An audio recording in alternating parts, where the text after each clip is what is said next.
자, 이번 시간은 건축법 입문과정 4회차 강의 시작을 하겠습니다. 건축법 적용 대상 지역부터 이제 시작을 할 텐데요. 자, 우리는 앞 시간에 건축법상 기본적인 용어 정의를 했고요. 그 다음에 이제 건축법 적용 대상물 몇 개가 있었죠? 3개. 건축물, 대지, 공작물에 대해서 공부했고요. 그 다음에 건축법 적용 대상 행위를 3가지 공부했습니다. 뭐죠? 건축 행위. 건축 행위는 5개가 있었죠? 네. 신축, 정축, 개축, 재축, 이전. 그 다음에 대수선 행위하고 방금 용도 변경 행위 등에 대해서 공부를 했습니다. 자, 이번 시간은 건축법 적용 대상 지역이에요. 자, 첫 시간에 그 기본적인 용어를 정의할 때 잠깐 보셨던 거죠? 자, 건축법이 전부 적용되죠. 내 고객이 땅 사서 건축을 할 때 건축법상 모든 규정이 적용되는 지역이죠. 자, 도시지역 같이 오죠. 건축법이 전부 적용되는 지역. 첫 번째 도시지역입니다. 도시지역. 그 다음에 도시지역 밖에 지구단위 구역이 지정된 지역. 그 다음에 동가읍지역. 단, 동가읍지역이 섬인 경우 인구 500인 이상이 되는 경우에만 건축법이 전부 적용됩니다. 아까 제가 이렇게 그림을 그렸을 거예요. 자, 여기가 우리 대한민국입니다. 지도라고 합시다. 자, 우리 고객이 땅 사서 건축을 할 때 건축법이 전부 적용되는 지역이에요. 건축법이 전부 적용. 건축법상 모든 규정에 맞도록 건축물을 건축할 수 있도록 규제를 받는 지역이 되는 거죠. 그래서 건축법이 전부 적용되는 지역, 첫 번째 도시지역이에요. 자, 용도지역이 도시지역으로 지정된 지역에서는 건축법상 모든 규정에 적용을 받게 됩니다. 도시지역. 그 다음에 자, 도시지역 밖으로 나가면 건축 밀도가 낮습니다. 네, 도시적 외의 지역은 건축 밀도가 낮기 때문에 자, 그 도시적 외의 지역은 지구 단위 구역구역이 지정된 지역, 도시적 외의 지역 중에서 지구 단위 구역구역이 지정됐거나 지구 단위 구역구역이 지정됐거나 그리고 동가읍 지역, 동가읍이 섬이라면 인구가 500인 이상이 되는 지역은 건축법이 전부 적용됩니다. 그러면은 자, 이 전부 적용지역이 아닌 지역, 전부 적용지역이 아닌 지역에 건축을 하면은 당연히 일부 건축법 적용을 배제하죠. 일부 건축법 적용을 이제 배제를 하게 되는데, 자, 전부 적용지역이 아닌 지역에서 배제되는 건축법 규정을 암기를 하셔야 돼요. 이것을 여기 적어놨죠. 적어놨는데 어떻게 외워야 되냐면은 첫 글자 따라서 이렇게 올 거예요. 첫 글자 따라서 전부 적용 지역 이외의 지역에서는 다음에 건축법 규정이 적용되지 않는다. 라고 해서 대지와 도로와의 관계, 도로의 지정, 폐지, 변경, 건축선 지정, 건축선에 의한 건축 제한, 그리고 방화지구 안의 건축물, 그리고 대지 분할 제한 규정을 적용받지 않는다. 그렇게 됩니다. 그래서 이걸 외울 때 대도는 큰 도둑이잖아요. 큰 도둑이 되려면 뭘 잘해야 되죠? 건축선 지정, 건축선에 의한 건축 제한. 건이니까 건이 2개니까 건투. 대도, 건투, 방대. 그렇게 보죠. 대도, 건투, 방대. 큰 도둑, 대도가 되려면은 건투도 잘하고 어릴 때부터 꿈이 방대해야 자라서 큰 도둑이 될 수 있잖아요. 대도, 건투, 방대. 뭐 재미있게 하기 위해서 하는 겁니다. 대도, 건투, 방대 하고 대하면은 대지와 도로와의 관계, 도로의 지정, 폐지, 변경에 관한 규정, 건축선 지정, 건축선에 의한 건축 제한, 그리고 방화지구 안의 건축물 규정이죠. 그리고 대지 분할 제한에 관한 규정을 적용하지 않는다. 그렇게 하시면 되죠. 네. 자, 도시지역과 그리고 도시적 외의 지역에서 지구단위 구역구의 지정이나 동가읍에 해당하지 않는 지역은 건축법을 일부 적용을 배제합니다. 그때 배제되는 규정 6개 어떻게 외웠죠? 우리는 자, 그 5개를 대도, 건투, 방대 그렇게 외웠죠. 방대. 대지와 도로의 관계, 대지와 도로의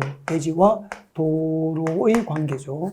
대지와 도로의 관계. 나중에 다 배우는데, 잠깐만 이야기를 할게요. 건축법상 대지와 도로의 관계. 건축물이 있는 대지는 도로의 2m 이상을 접하는 관계로 규정이 되어 있습니다. 예를 들면 보십시오. 여기 여기는 건축법상 도로입니다. 도로가 있어요. 도로가 있는데 지목이 둘 모두 지목이 대예요. 근데 금방 건축법상 대지와 도로의 관계는 이렇게 규정되어 있습니다. 건축물이 있는 대지는, 건축물이 있잖아. 이 건축물이 있는 대지는 이 도로에 2m 이상을 접해야 한다. 그러니까 이 대지가 도로에 접하는 부분이 이 부분이잖아요. 이 부분의 길이가 2m 이상을 접해야 한다. 그런 뜻이에요. 그래서 건축물이 있는 대지는 도로에 2m 이상을 접해야 한다가 대지와 도로와의 관계에 대한 법 규정이에요. 바꾸게 가면은 2m 이상을 도로에 접하지 않는 대지는 건축물이 있는 대지가 될 수 없다. 즉 건축을 할 수 없다. 그런 뜻이에요. 해석하면은. 그러면은 대지의 2m, 도로에 2m 이상을 접하지 않는 대지는 건축물이 있는 대지가 될 수 없었기 때문에 즉 건축 허가가 안 나는 거예요.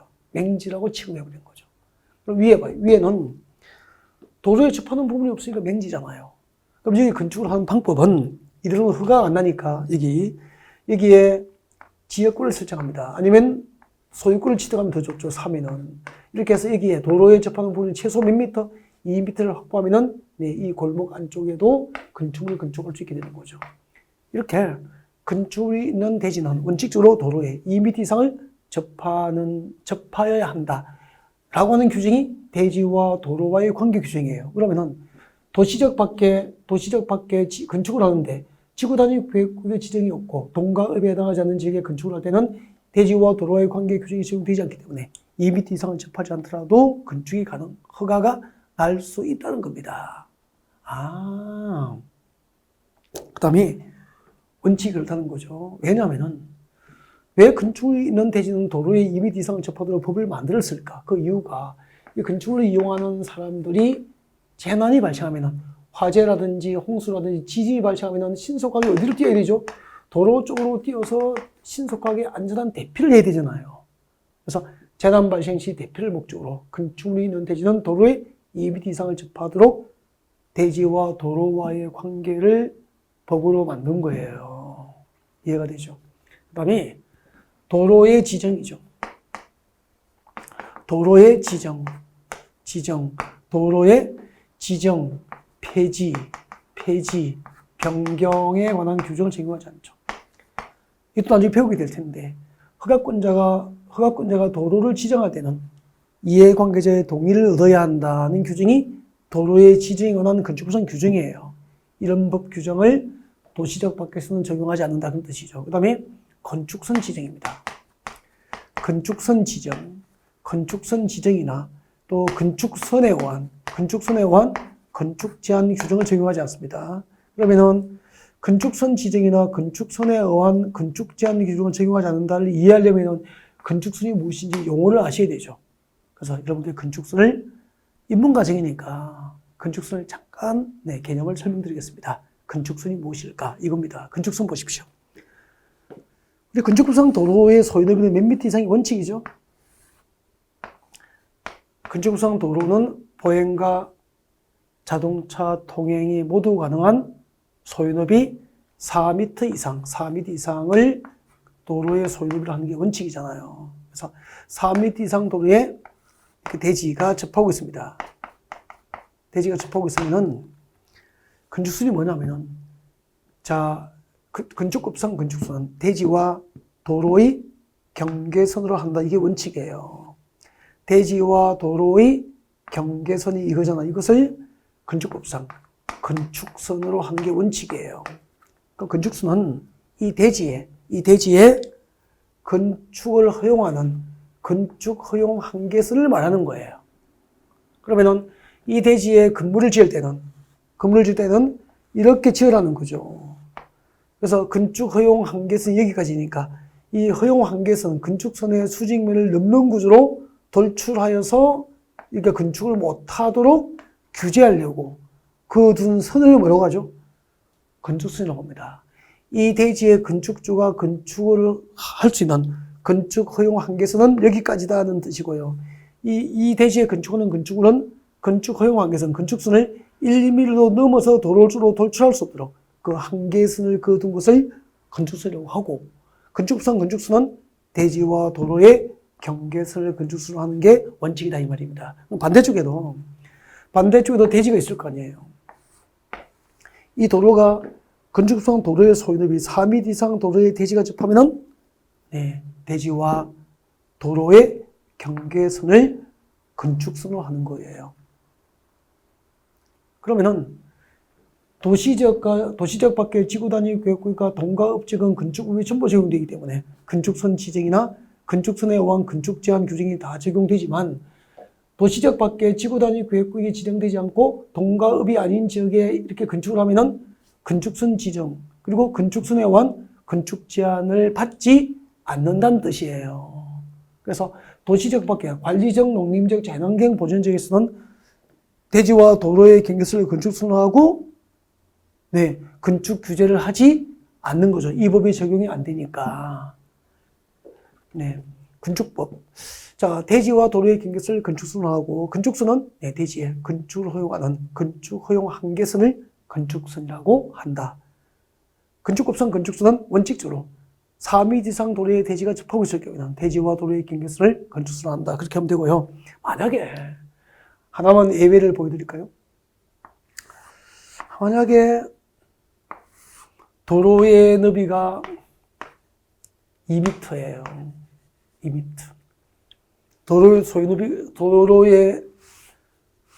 건축상 도로의 소유 너비는 4m인데, 거기에 미달되는 2m 도로가 있다고 하자. 양쪽에 대지가 있는 거예요. 소유너비 미달되는 4m에 미달되는 도로 양쪽에 이렇게 대지가 있어. 이때는 건축선을 어떻게 지정하냐면은 도로의 중심선 기준입니다. 나중에 배워요. 이 도로의 중심선 기준입니다. 중심선. 중앙선이라고 하면 돼요. 도로 중심선으로부터 양쪽이니까 오른쪽, 왼쪽 모두잖아, 모두. 양쪽으로 소요너비가 4m잖아요. 소요너비의 2분의 1, 즉 2m를 이 중심선으로부터 양쪽으로, 이쪽으로 2m를 후퇴합니다. 이렇게 2m를 후퇴해요. 이쪽으로도 2m를 이렇게 후퇴해요. 후퇴된 그 두 점을 이렇게 연결해서 건축선을 지정하는 거예요. 이 건축선이 되는 거예요. 다시. 소유너비 4m에 미달되는 도로 2m는 소유너비 4m에 미달되잖아요.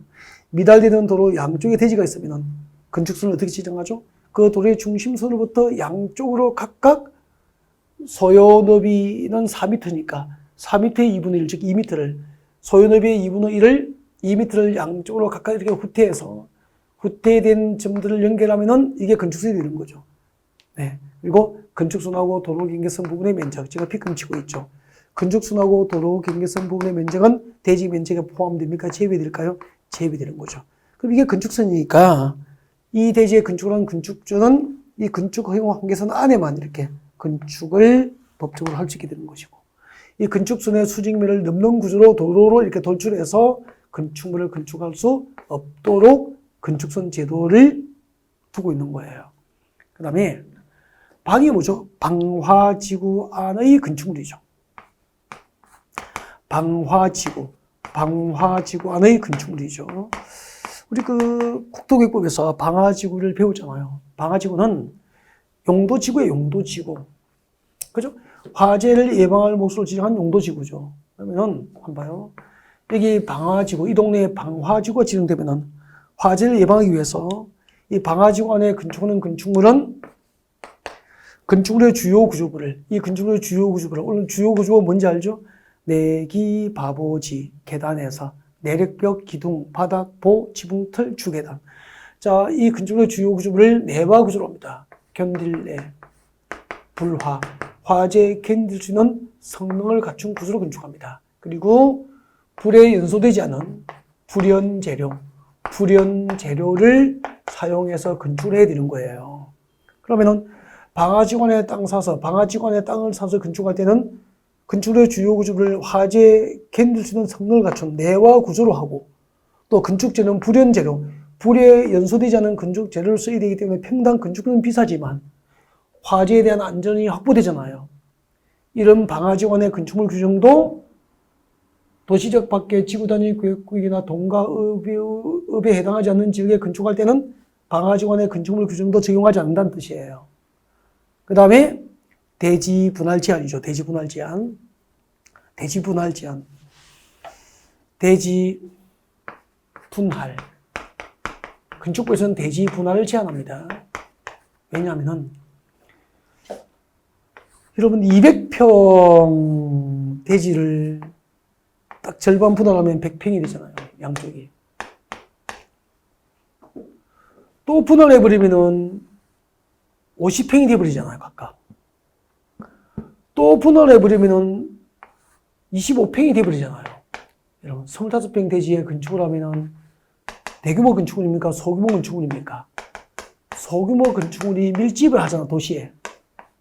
소규모 건축물이 밀집되면 도시는 발전합니까? 설렴화됩니까? 설렴화, 빈민가가 돼버리는 거야. 이런 현상을 방지하기 위해서 우리 건축부에서는 일정한 용도 지역별로 일정한 면적에 미달되는 대지 분할을 법으로 제한한 거예요. 예를 들면은, 나중에 어차피 건축부에서 외워야 됩니다, 어차피. 예를 들면은 주거지역. 주거지역에서는 60제곱미터. 60제곱미터에 미달되는 대지 분할을 못하게 제한합니다. 상업지역, 공업지역에서는 상업지역, 공업지역에서는 얼마죠? 그렇죠. 150제곱미터에 미달되는 대지 분할이 제한됩니다. 그 다음에 녹지지역. 녹지지역에서는 200제곱미터, 200제곱미터에 미달되는 대지 분할이 제한됩니다. 다음 중 건축법상 다음 중 대지 분할 제한 기준 면적, 대지 분할 제한 기준 면적이 가장 큰 용도 지역은 정답은 녹지지역은 200제곱미터에 미달되는 대지 분할이 제한되잖아요. 이게 답이잖아요. 예를 들면 이렇게 이제 문제가 나오는 거죠. 근데 이 도시지역 밖에 지구단위 계획구역의 지정이 없고 동가읍에 해당하지 않는 지역에 건축을 하면은 대지분할 제한 규정을 적용을 안 받기 때문에 저기 산골 마을에 가면은 작은 오두막집이 있을 수 있게 되는 거예요. 주거지역은 60제곱미터 미달되는 대지분할이 제한된다는 법을 적용 안 받기 때문에 60제곱미터 미달되는 작은 대지에도 시골 동네에는 오두막집이 가능한 거예요. 근데 도시지역에서는 안 된다는 거죠. 이런 법을 이 6개의 건축법을 전부 적용 지역 이외의 지역에서는 이 6개의 건축법 규정을 적용하지 아니한다는 뜻이에요. 이해가 됐죠? 그래서 이것을 하나의 제도로서 전부 이해하고 기억을 하고 있어야 된다는 겁니다. 여러분, 건축법상 건축법이 전부 적용되는 지역은 어떻게 되죠? 도시지역. 그리고 도시지역 외의 지역 중 지구단위 계획구 지정대가 된 지역과 동가읍에 해당하는 지역은 건축법이 전부 적용되고 그 전부 적용 지역이 아닌 지역은 6개의 건축법 규정을 적용받지 않는다. 어떻게 외웠죠? 대도, 건투, 방대. 연습하시면 되죠. 대지와 도로의 관계, 도로의 지정, 폐지, 변경, 건축선 지정, 건축선에 의한 건축 제한, 방화지원의 건축물, 그리고 대지 분할 제한 규정을 적용하지 않는다. 근데 이걸 이제 대략적으로 대지와 도로와의 관계, 건축물에 있는 대지는 도로의 2m 이상을 접해야 한다는 규정입니다. 이렇게 소개를 간단히 한 건데 지금은 어려워할 필요가 없죠. 그냥 듣고 잊어버려도 괜찮아요. 왜요? 다시 기본 이론 강의할 때 대지와 도로와의 관계는 다시 배워요. 이걸 다시 배운다니까? 도로의 지정 절차, 폐지 절차 봐도. 건축선도 이것도 한 30분 정도 다시 설명을 다시 해요. 이걸 배우고 두 번째 이런 내용들을 들으면 그때 이해가 한층 깊게 넓게 되는 거예요. 그래서 일단 입문과정은 맛보기 강의니까 어차피 쭉 한번 들어보시고 모르면 그냥 따라오시면 돼 계속. 모른다고 고민하고 연구할 필요는 없다는 거죠. 해석수가 거듭될수록 귀는 열리고 이해는 깊어지고 알 수 있는 범위는 넓어지니까. 그죠? 첫 수에 배부를 수 없죠.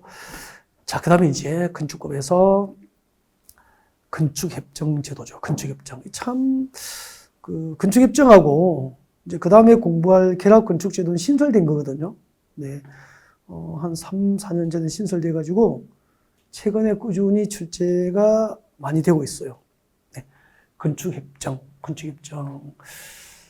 제도를 여러분에게 좀 소개를 드리고 싶습니다. 그럼 우리 입문과정에서 무엇이 중요하냐면 저는 항상 정확한 개요를 이해해라고 합니다. 그러면은 공법에서 정확한 개요를 이해했다는 것은 책을 안 보고 예를 들면 건축협정이 무엇인지를 말할 수 있어야 돼요. 타인에게. 그죠? 전문가는 전문 지식에 익숙해야 되니까. 아니, 건축협정을 배웠으면 건축협정이 무엇인지, 건축협정이 무엇입니까라고 물어보면 말할 수 있어야 되잖아요. 그래서 말로 할 수 없다는 것은 개념이 정의가 안 된 거죠. 네. 근데 건축협정 체결이 가능한 지역을 그냥 외우고 있는 거죠. 건축협정이 무엇인지 모르면서 그건 잘못된 공부방법이라는 거죠. 협정 인가권자가 누군지는 쪽지정서 외우면서 건축협정이 무엇인지를 모르더라는 거죠. 거기서부터 문제가 있는 거 아니냐는 거죠. 그래서 자, 입문과정, 특히 이제 기본 이론까지는 기본적인 개요를 정확하게 이해해라. 어느 정도 수준으로 책 보지 않고 타인에게 설명할 수 있을 정도로. 그러면 건축협정이 무엇일까? 지금 여기를 보시면 안 되는 거죠. 여기서 이제 개요 설명을 드릴 거예요. 네. 그래서 건축협정이 무엇일까? 그래서 저는 앞으로 저와 같이 공부하는 약 1년 동안 건축협정이 무엇인지는 항상 이 그림으로 여러분에게 설명을 드릴 거예요. 그래서 건축협정이 딱 나오면은 저와 같이 설명드렸던 그 그림들이 연상이 되면서 이제 정답을 찾아가는 끈을 찾게 되는 거예요. 보십시오. 이게 건축협정입니다. 그래서 필기를 하실 필요는 없죠. 어떤 분을 보면 꼭 설명을 하면 막 필기를 해요. 설명은 듣는 거죠. 필기는 여기 돼 있고. 건축협정이 무엇인지 설명을 하는 거예요. 근데 이거 그림을 그리고 막 따라 필기하고, 근데 쓰면서 설명을 안 듣고 필기만 남기고 그러죠. 정말 좋지 않은 공부방법이죠.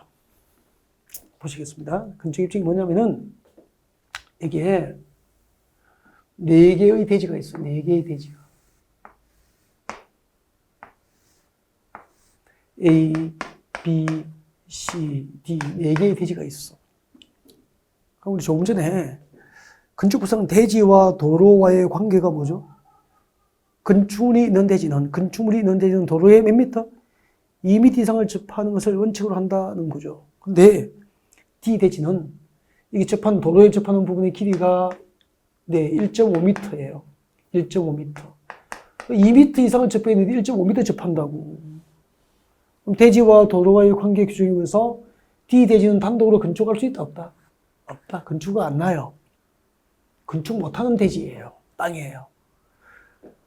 그리고 우리 건축에서는 대지 면적이 200제곱미터 이상이면은, 대지 면적이 200제곱미터 이상이면은 조경을 해야 됩니다. 조경.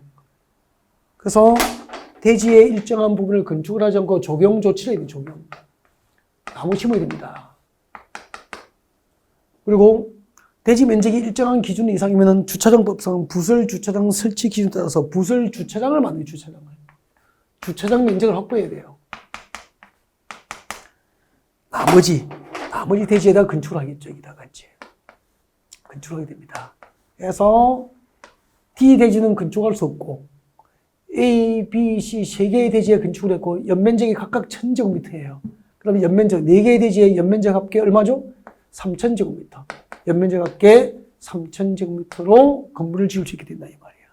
근데 건축협정이 뭐냐면은 건축협정이 무엇이냐 하면은 건축협정은 토지 소유자 A, B, C, D 토지가 4개고 각각 갑을 병정 이렇게 갑을 병정 이렇게 토지 소유자가 있겠죠. 토지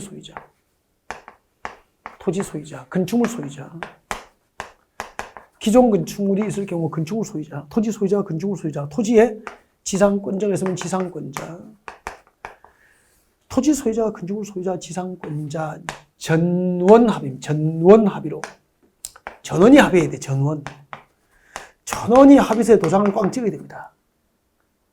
그러면은 토지 소유자 4개의 토지 소유자 4명이 전원 합의로 우리 이 4개의 토지에다가 공동으로 건축을 할까? 라고 협정하면은 공동으로 건축할 것을 협정했으니까 건축협정이 되는 거야. 또 기존 건축물 소유자들은 기존 건축물을 대수선을 대수선을 함께할 것을 협정하면 대수선 협정이 되는 거예요. 그 다음에 리모델링을 함께하기로 협정하면 리모델링 협정이 되는 거예요.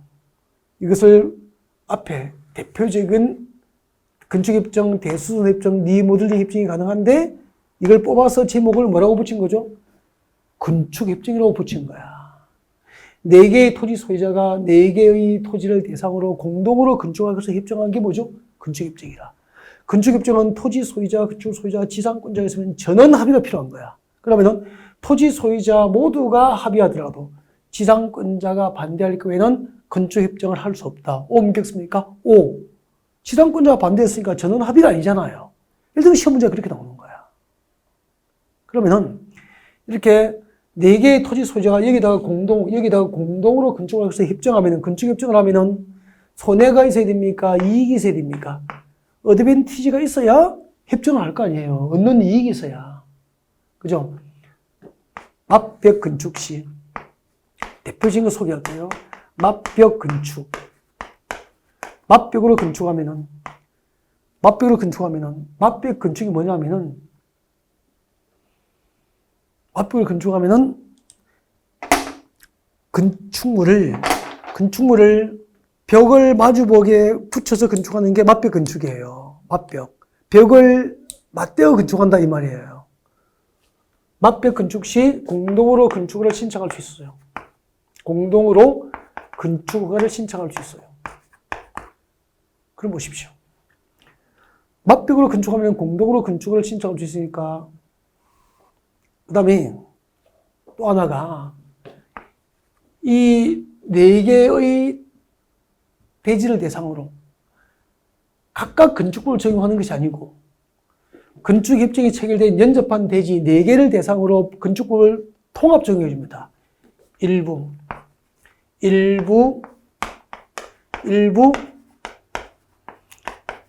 건축법 등 일부 건축 관련 법을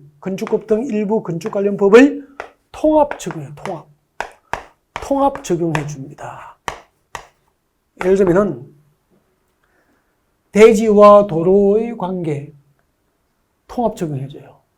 그러면은 4개의 대지를 하나의 대지로 봐서 법을 적용해 주니까 아까 D 대지는 1.5m가 접하니까 단독으로 건축 못 했잖아요. 그러면 이제 협정이 체결된 이 4개의 토지를 대상으로 법이 적용되니까 4개 중 하나만 2m 이상을 접해도 건축이 가능해지는 거야. 그럼 D 대지가 있던 부분도 건축 가능하죠. 이익이 크죠. 건축 면적을 크게 할 수 있잖아요. 그 다음에 조경에 관한 규정도 통합 적용해 줍니다. 그럼 조경을 4군데 해야 됩니까? 한 곳만 하면 됩니까? 한 곳만 하면 돼요. 한 곳만. 조경을 한 곳만 하면 돼요. 한 곳만. 4군데 해야 되는데 한 곳만 하면 돼요. 조경 면적이. 주차장법상 부설 주차장을 각각 설치하는 게 아니고 한 곳만 주차장을 만들면 되는 거야. 그만큼 건축을 할 수 있는 면적이 커졌죠. 여기다가 빌딩을 4개를 짓는데 맞벽으로 건축할 수 있어요. 벽을 마주보고 건축하는 거야. 4개의 빌딩을 마주보고 A, B, C, D 4개의 빌딩을 마주보고 건축할 수 있어요. 벽을 마주보고 건축할 수 있는 거죠. 앞에서 보면 하나 빌딩인데 내부만 구분되어 있는 거예요. 벽만 나누어져 있는 거죠. 그래서 5,000제곱미터씩 건축이 가능한 거예요. 5,000제곱미터씩. 그럼 4개의 대지에 건축이 된 것은 얼마죠?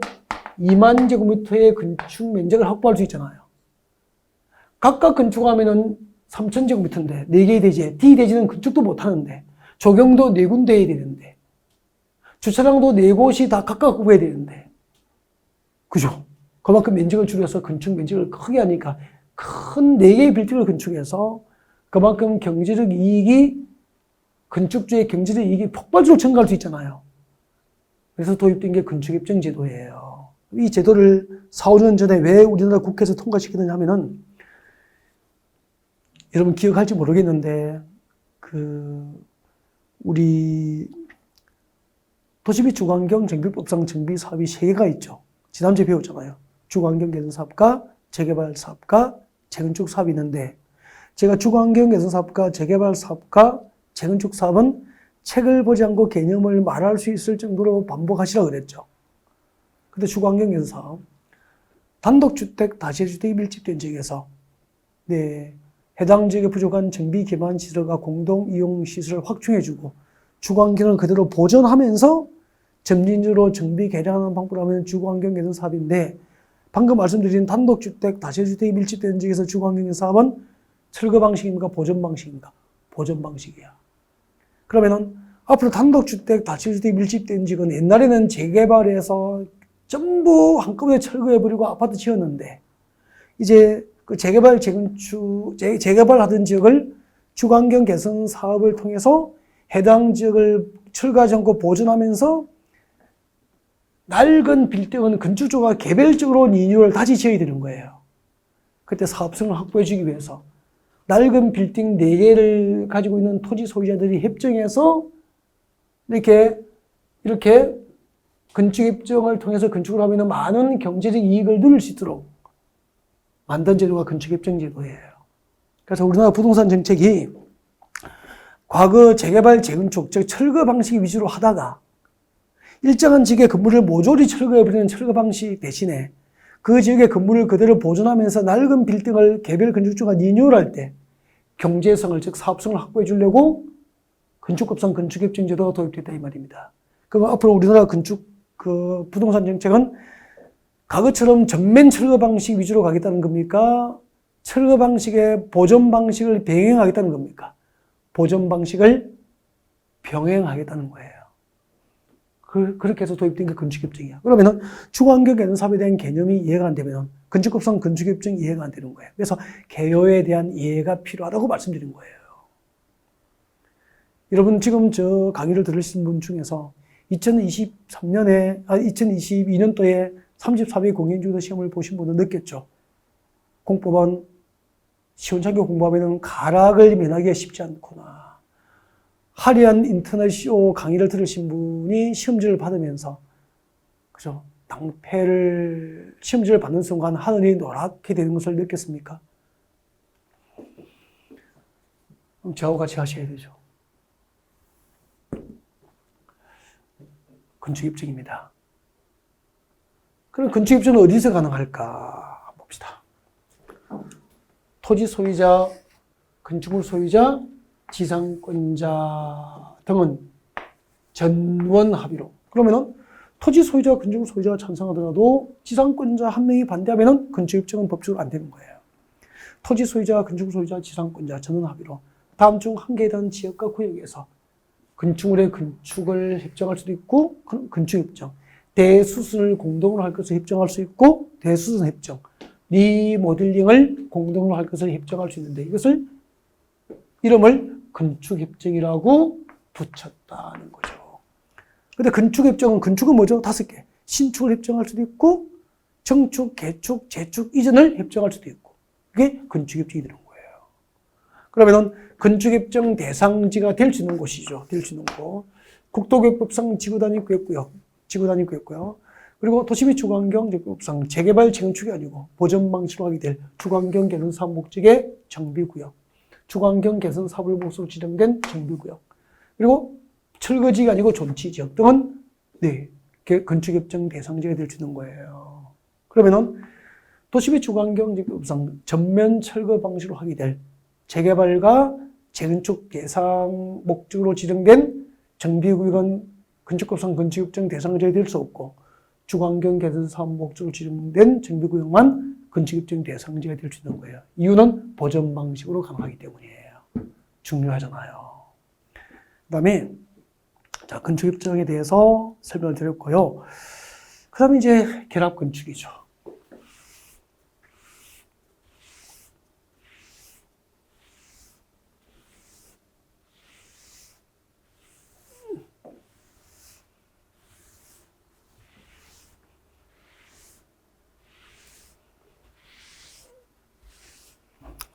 그 다음에 이제 결합건축이에요. 결합건축.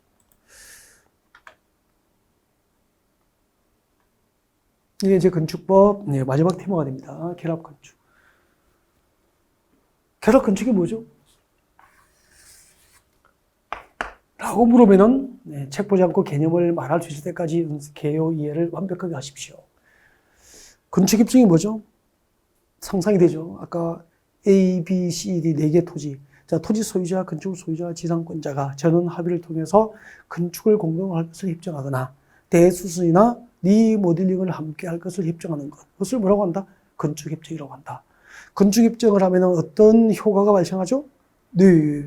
맞벽 건축 시 공동으로 건축과 신청이 가능하고요.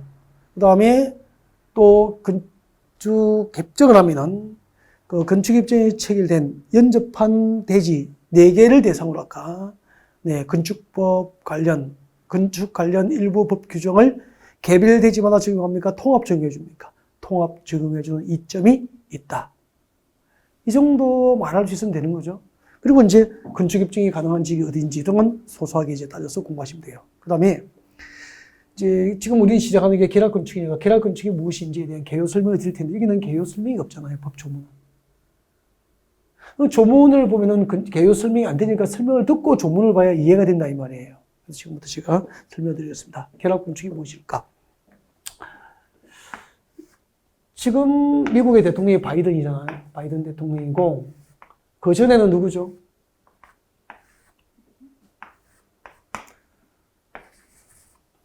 트럼프 대통령이잖아요. 트럼프 대통령이 법률 전문가입니까? 부동산 전문가입니까? 부동산 사업을 통해서 미국의 부자가 된 사람이 뉴욕의 트럼프 빌딩이잖아요. 건물주죠, 건물주, 건축주, 건물주. 이요 준주거지예요. 우리 국토교육부에서 준주거지역의 용적률은 국토교육법 시행령 대통령령이 허용하는 용적률 지단도는 500%입니다. 준주거지역에서 대통령령으로 허용하는 용적률은 500%예요. 그죠? 근데 A 대지하고 B 대지 2개의 대지가 있는데 A 대지 소유자는 용적률 준주거지역에 허용되고 있는 용적률, 조례를 허용한 용적률이 500%인데 그 중에서 200%를 적용해서 건축을 합니다. 그러면은 건축하지 않고 남아있는 용적률이 얼마나 남았죠, 아직까지? 허용된 용적률 500% 가운데서 200%를 적용해서 건축했고 용적률 300%는 건축하지 않고 남아있잖아요. 그죠? 근데 B대지의 건축주가 용적률 500%를 모두 사용해서 건축을 했어요. B20층 빌딩을 지고 20층 빌딩을 지은 거죠. 그래서 그 20층 빌딩이 건축하고 45년 됐어요. 45년 되니까 건물 빌딩이 낡으니까 임대가 안 되고 공실이 생기고 임대 수입이 없잖아요. 또 보수 보강 비용이 너무 많이 들어가는 거예요. 그래서 이걸 철거해버리고 다시 리뉴얼 할 거예요. 철거하고 다시 지어야 되는데 아니 강남에 20층 빌딩 하나 가지고 있다고 장롱석에 200억 300억 넣어둔 건 아니잖아. 무슨 돈으로 건물을 다시 건축주가 이걸 철거하고 다시 짓냐고. 그래서 그 사업성을 확보해 주려고 만든 제도가 뭐죠? 이 B대지에 건축하는 건축주가 B대지에서 건축물을 리뉴얼할 때 사업성을 확보해 주려고 만든 게 계략 건축 제도다 이 말이에요. 그럼 계략 건축이 뭐냐면은 B대지에 허용되는 용적률이 500이잖아요. 500을 허용하니까 20층까지 건축이 가능했잖아요. A대지에 건축하지 않고 남겨둔 용적률이 300이죠. 이걸 사오는 거예요, 사와. 그래서 그러면은 여기 허용된 용적률 500%에 300%를 매매를 통해서 용적률을 사오면은 용적률 500 플러스 300이니까 얼마죠? 800%를 적용해서 빌딩을 지을 수 있잖아요. 용적률 800% 빌딩을 지으면은 50층 빌딩을 지었다라고 가정합시다. 네. 그러면은 종전보다 30개 층을 더 지었잖아요. 이걸 분양을 해서 건축 비용을 구하라는 거예요. 상당한 부분을 구할 수 있죠, 분양해서. 네. 이렇게 2개의 대지 소유자 합의해서 용적률을 각각 적용합니까? 통합 적용합니까? 통합 적용할 수 있는 제도를 결합 건축이라고 하는 거죠. 앞으로 대지 간의 최단 거리가 100m 이내일 경우에 2개의 대지 소유자가 합의하면 용적률을 합하여 통합 적용하여 건축할 수 있는 것을 계략건축이라고 합니다. 그래서 누가? 계략건축이 뭐죠? 라고 물으면은 용적률 통합 적용 제도예요. 대지 간의 치단 거리가 100m 이내인 경우 두 개의 대지 소유자가 합의해서 용적률을 각각 적용합니까? 통합 적용합니까? 통합 적용할 수 있는 제도를 계략건축 제도로 합니다. 계략건축이 뭐죠? 용적률 통합 적용 제도예요. 이게 계략건축입니다. 여러분 미국의 전 대통령 트럼프 대통령도 뉴욕에 트럼프 빌딩이 있는데 그 빌딩을 계략건축을 통해서, 즉 이웃 대지에 건축하지 않고 남은 용적률을 매매를 통하여 가져와서 빌딩을 높게 건축한 거예요. 그러니까 미국은 현대 도시 건설 역사, 빌딩의 역사가 길기 때문에 1층이 계략건축제도 도입됐고, 우리는 이제 경제 개발을 하면서 70년대, 80년대부터 이제 본격적으로 이제 빌딩 시대가 열리면서 이제부터 서서히 이제 빌딩이 낡아지기 시작하니까 리뉴얼이 필요하잖아요. 그때 그 빌딩주들의 사업성 확보를 위해서 계략건축제도가 도입됐다 이 말입니다. 그리고 결정적인 것은 건축에 협정을 하면은 건폐율은 통합 적용돼요. 대지와 도로와의 관계도 통합 적용해요. 대지 안에 조경에 관한 규정도 통합 적용해요. 그리고 건축물 부설 주차장, 개인 하수 처리 시설 설치에 관한 규정 등이 전부 통합 적용돼요. 그런데 건축협정만으로 용적률이 통합 적용이 안 되니까 두 개의 대지 소유자 합의해서 용적률을 통합 적용하려고 별도로 만든 게 뭐죠? 계략건축 제도라는 겁니다. 이제 계략건축이 무엇인지 알겠죠? 대지 간의 최단 거리가 100m 이내일 경우에 두 개의 대지 소유자가 합의해서 용적률을 통합 적용할 수 있는 것을 계략건축이라고 한다. 그렇게 하시면 되잖아요. 네, 그러면 계략건축 대상지, 다음 중 한 개에 해당하는 지역에서 대지 간의 최단 거리가 밑줄 긋죠. 대지 간의 최단 거리가 몇 미터? 100m 이내 범위에서 대지 간의 최단 거리가 100m 이내일 경우 두 개의 대지의 건축주가 서로 합의를 한 경우 건폐율이 아니고 용적률을 개별 대지마다 적용하지 않고 두 개의 대지를 대상으로 용적률을 통합 적용하여 건축을 건축할 수 있는 것을 계략건축이라고 한다. 그래서 입문과정은 계략건축이 무엇인지 이렇게 개요만 정확하게 이해하면 땡큐예요. 네. 그리고 계략건축 대상지. 그러면 빌딩을 높게 건축할 수 있으니까 녹지지역 안 되겠죠. 주거지역 안 되겠죠. 강남 상업지역 돼요, 안 돼요? 당연히 되겠죠. 개요를 알면 상업지역 자동으로 되잖아. 녹지지역에서는 계략건축 안 되잖아요. 녹지지역에 무슨 빌딩을 올립니까? 주거지역에서 무슨 상업용 빌딩을 올립니까? 안 되잖아요. 그 다음에 역세권 되잖아요. 서울역 앞에 되잖아요. 빌딩 높게 올리면 팔리게 분양되겠죠? 되잖아요. 그러니까 개요를 알면은 다 암기상이 아니잖아, 보니까.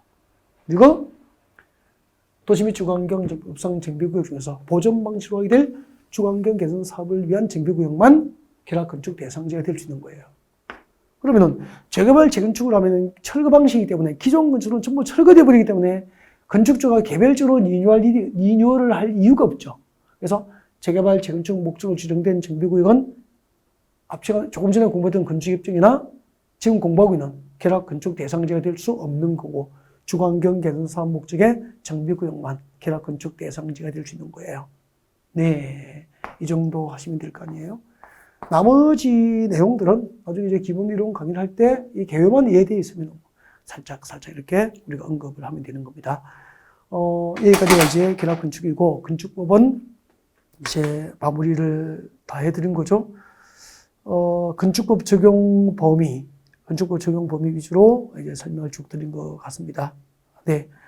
그리고 더불어서 이제 건축법 적용 범위를 3개를 나누었죠. 적용 대상물, 적용 대상 행위, 적용 대상 지역, 전부 적용 지역과 일부 적용을 배제하는 지역. 그리고 이제 별도로 테마, 중요한 거, 계략건축하고 건축협정에 대해서 여러분께 이제 설명을 드렸습니다. 자, 건축법은 여기까지고요. 네, 주택법 시간에 배울 수 있도록 준비하겠습니다. 수고하셨습니다. 네.